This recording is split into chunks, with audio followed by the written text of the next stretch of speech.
एक बार फिर से स्वागत है आप सभी श्रोतागणों का मेरे चैनल रागनी सिंह में।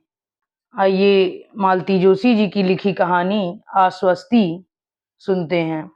तो चलिए शुरू करते हैं कहानी आश्वस्ति। मुश्किल से 2 लोटे पानी शरीर पर डाल पाई होगी कि बाहर से मुन्ना ने आवाज दी, अम्मा मैं निकल रहा हूँ।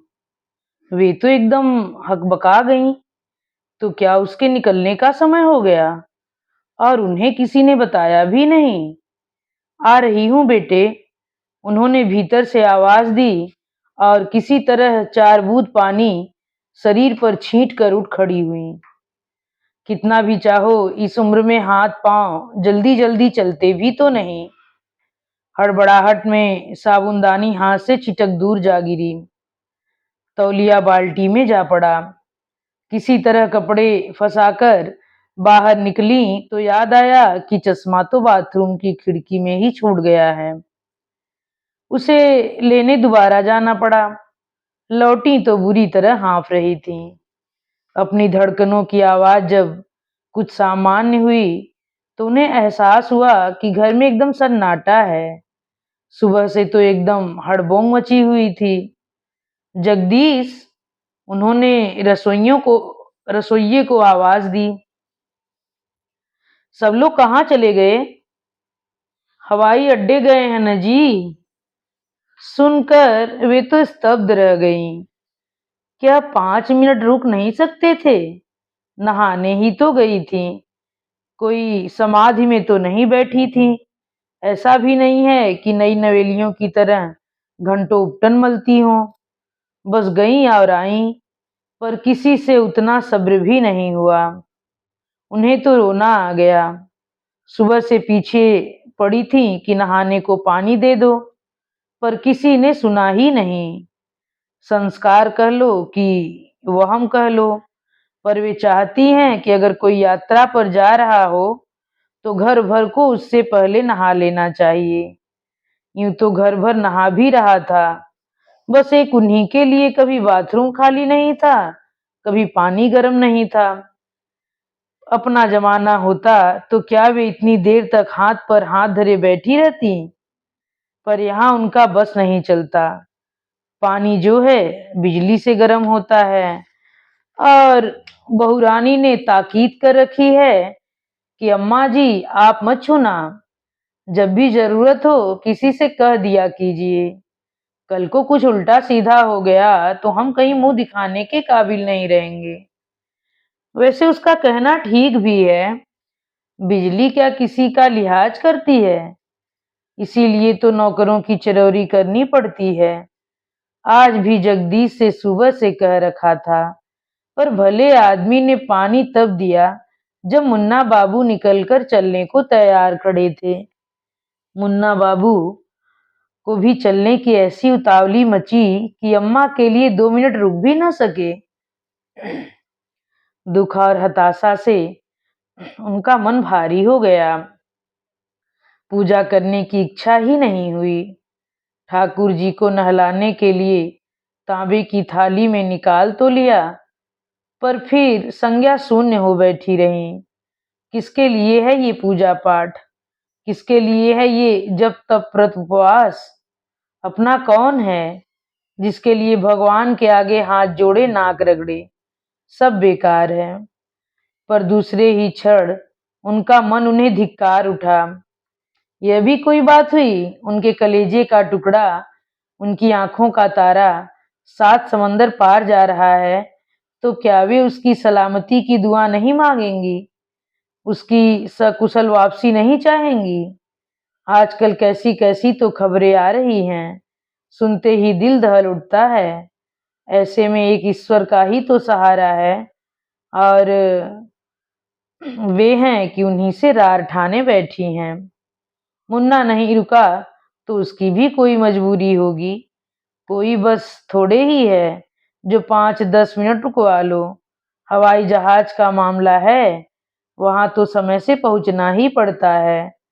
वैसे बेचारा माँ की कितनी कद्र करता है, कितनी पूछ परख करता है। बिना मिले दफ्तर भी नहीं जाता। रोज रात को सोने से पहले 5-10 मिनट पास आकर बैठेगा, कुछ पढ़कर सुनाएगा, सिर दबा देगा या पैरों पर बाम मल देगा।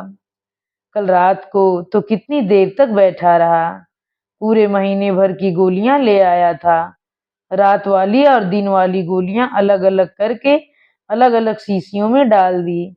उन पर निशान लगाकर देर तक उन्हें समझाता रहा। फिर चलते हुए बोला, अम्मा तुम्हें मेरी कसम है, मैं जब तक बाहर रहूंगा तुम बीमार नहीं पड़ोगी। ऐसे गुड़ी बेटे से क्या नाराज हुआ जाता है? ऐसा बेटा क्या हर किसी को नसीब होता है? वो तो ठाकुर जी की कृपा रही कि उनकी कोख से ऐसा हीरा पैदा हुआ। अपने को किसी तरह प्रकृतिस्थ करके उन्होंने पूजा में मन लगाया। रोज की आदत थी, सो वे यंत्रवत सारी विधियां करती चली गईं। पर माला जपते समय उनका मन फिर भटक गया। पता नहीं कितना पुराना इतिहास याद आने लगा। कुल जमा 3 साल का तो था जब उसके बाबूजी चल बसे थे। तब से कलेजे से लगाकर पाला है। कैसे कैसे जतन किए, कितने कष्ट सहे, इसका कोई हिसाब है? हर माँ अपने बेटे के लिए ऊंचे सपने देखती है। उन्होंने भी देखे थे, पर सबके सपने पूरे कहाँ होते हैं। यह कमाल तो उनके बेटे ने कर दिखाया है। माँ की तपस्या सार्थक कर दी। पढ़ाई में हमेशा अव्वल रहा, नौकरी मिली तो इतनी शानदार कि नौकरों की पलटन आगे पीछे घूमती है। गाड़ी बंगला सब कुछ तो है, बहू भी सुंदर है, पढ़ी लिखी है, बस जरा नकचड़ी है। अब पति के साथ बंबई गई है तो हुलास के मारे सास को प्रणाम करने तक की याद नहीं रही। वैसे उसका भी दोष नहीं है, उसे वैसे संस्कार मिले ही नहीं हैं। माँ को देख लो तो सब समझ में आ जाता है। ठाकुर जी ने एक सुख छीन लिया और उसके बदले में भर भर कर दिया भी है। उन्होंने मन ही मन हाथ जोड़कर उनका धन्यवाद कर दिया। तभी गाड़ियों की आवाज से उनकी विचार श्रृंखला टूटी। लोग बाग शायद लौट आए थे। बहू की माँ और भाई धड़धड़ाते हुए पूजा घर तक चले आए। फिर पता नहीं क्या सोचकर भाई बाहर खड़ा रह गया। माँ जूते उतार कर अंदर आ गई। लीजिए बहन जी, आपके बहू बेटे को हवाई जहाज पर चढ़ा आए हम लोग। अच्छा किया, उन्होंने सूखे से स्वर में कहा। आप तैयार नहीं थी? नहीं तो आपको भी ले चलते। उनका मन भग से जल उठा। उन्हें ले जाने वाली ये कौन होती हैं? वे तैयार नहीं थी, ये अलग बात है। उस किस्से को इनके सामने दोहराकर अपनी बेचारगी जाहिर नहीं करेंगी। पर तैयार भी होती तो क्या चली जाती? कभी नहीं। मुन्ना ने एक बार भी तो उनसे नहीं कहा। अपनी कटे बालों वाली, लंबे नाखूनों वाली, ऊंची सैंडल वाली सास को तो शौक से ले गया। गिटपिट अंग्रेजी जो बोलती हैं, अपनी सिलबिल सी अम्मा को कहाँ ले जाएगा? शर्म नहीं आएगी? अपने आहत अभिमान को मन में छिपाकर बोली, हम तो कभी किसी को छोड़ने नहीं जाते, हमें अच्छा नहीं लगता, हम तो घर से ही विदा कर देते हैं। आंटी, ये आप बहुत अच्छा करती हैं, टिंकू का मामा बोला। एयरपोर्ट पर जाना तो सचमुच बेकार है, भीतर तो जाने नहीं देते, बाहर से ही टाटा करना पड़ता है। फिर न लौटते बनता है न खड़े रहते, बस जाली में से टुकुर टुकुर देखते रहो। आप होती तो परेशान हो जाती। समधी ने मनुहार की, आज खाना हमारे साथ खाइएगा, अकेले में मन नहीं लगेगा। मैं तो हमेशा से अकेली ही थी बहन, अब तो आदत हो गई है। आपकी बहुरानी हमें जता कर गई हैं। मैं तो मनीष को छोड़ने सीधे बंबई पहुंच रही थी, पर माया ने फोन किया कि मम्मी आप यहीं आ जाओ, आप रहोगी तो हमें अम्मा जी की चिंता नहीं रहेगी, मैं इनके साथ बंबई जा सकूंगी। समझ लीजिए कि एक तरह से वह हम पर जिम्मेवारी डाल गई है। समधीन की बातों से दर्प झलक रहा था। उन्हें अच्छा तो नहीं लग रहा था। और सौम्य और संयत स्वर में बोली, आप इत्मीनान रखे बहन, 2 दिन में मैं कोई दुबली नहीं हो जाऊंगी। आपकी बेटी को शिकायत का मौका नहीं मिलेगा। इसके बाद समधिन क्या कहती, चुपचाप उठकर चली गईं। बाद में लगा कि वे सचमुच ठीक कह रही थीं। खाने को जरा भी इच्छा नहीं हो रही थी। नियत समय पर आसन चौकी बिछाकर जगदीश उनकी थाली लगा गया, पर वे निश्चल बैठी रहीं। जब वह दोबारा फुल्का लेकर आया तो हैरान होकर बोली, ये क्या माँ जी, आपने तो अभी तक थाली छुई भी नहीं। तबीयत तो ठीक है ना? तबीयत तो ठीक है बेटा, पर पता नहीं क्यों भूखे ही मर गई है। मन बड़ा खराब हो रहा है। क्यों माँ जी? तुम्हारे साहब मुझसे बिना मिले कभी दफ्तर भी नहीं गए, और आज परदेश जाते समय उन्हें अपनी अम्मा से मिलने तक का होश नहीं रहा। आवेग के कारण उनका गला ही रुध गया।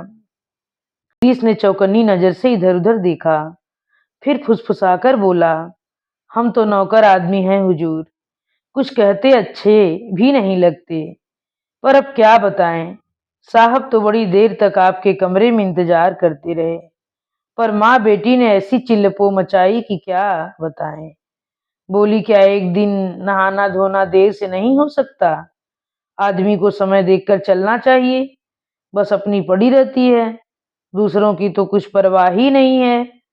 साहब को यह सब शायद अच्छा नहीं लगा, चुपचाप जाकर गाड़ी में बैठ गए।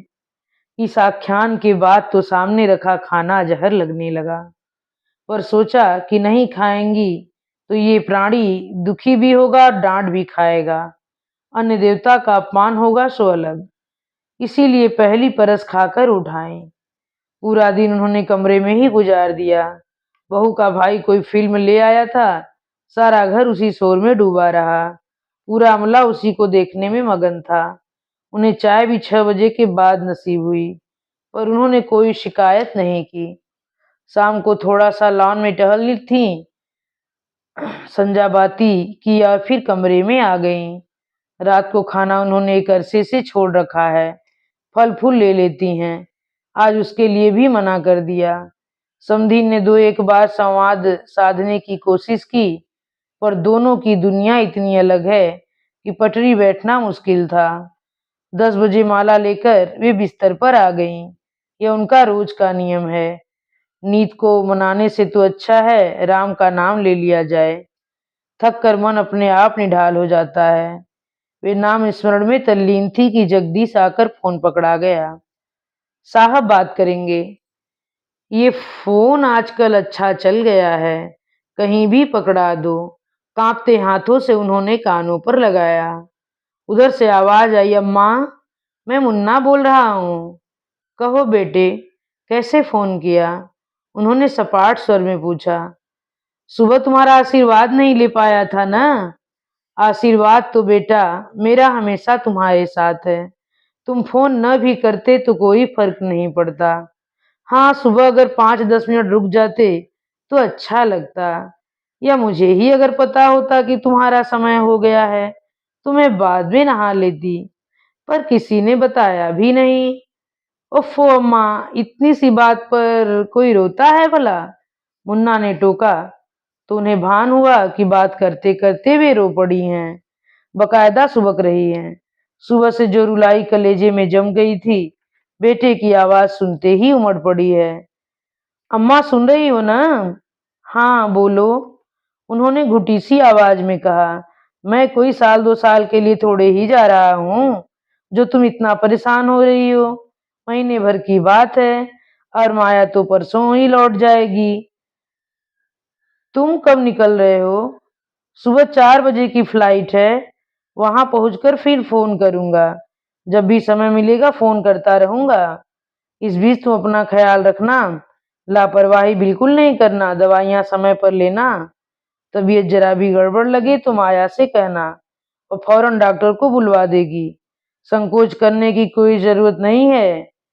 यह तुम्हारा घर है अम्मा, तुम्हारे बेटे का घर है। तुम मालकिन हो इस घर की, समझ रही हो ना? वे सब समझ रही थीं। यह भी जान गई थीं कि बहू आसपास नहीं है। तभी तो इतना खुलकर बोल रहा है। उन्हें अच्छा लगा, मन एकदम हल्का हो गया। अच्छा हुआ जो जाने से पहले उससे बात हो गई, नहीं तो यह कसक महीने भर तक मन में लिए लिए वे तो पागल हो जाती। मुन्ना के शब्द कानों में गूंज रहे थे। अम्मा, ये तुम्हारा घर है, तुम मालकिन हो इस घर की। वे शान से उठकर बाहर चली आईं। माँ बेटा टीवी से चिपके हुए थे। आप लोगों ने भोजन कर लिया? कब से?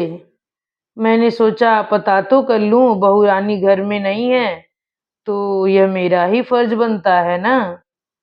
तभी जगदीश दूध के 2 गिलास लेकर कमरे में दाखिल हुआ। गिलास थाम कर दोनों ने संकोच से उनकी ओर देखा। समधीन बोली, जगदीश, अम्मा जी पीती हो तो उनके लिए भी 1 गिलास बना दो। इससे पहले कि जगदीश उनसे पूछता, उन्होंने समधीन की आंखों में गहरे झांकते हुए कहा, आप परेशान न हो बहन, ये मेरा घर है। जिस चीज की जरूरत होगी मैं खुद मांग लूंगी। आप इत्मीनान रखें। और बड़े सजे हुए कदमों से अपने कमरे की ओर लौट गईं। और इन्हीं अंतिम और सुखद शब्दों के साथ यह कहानी यहीं पर समाप्त होती है।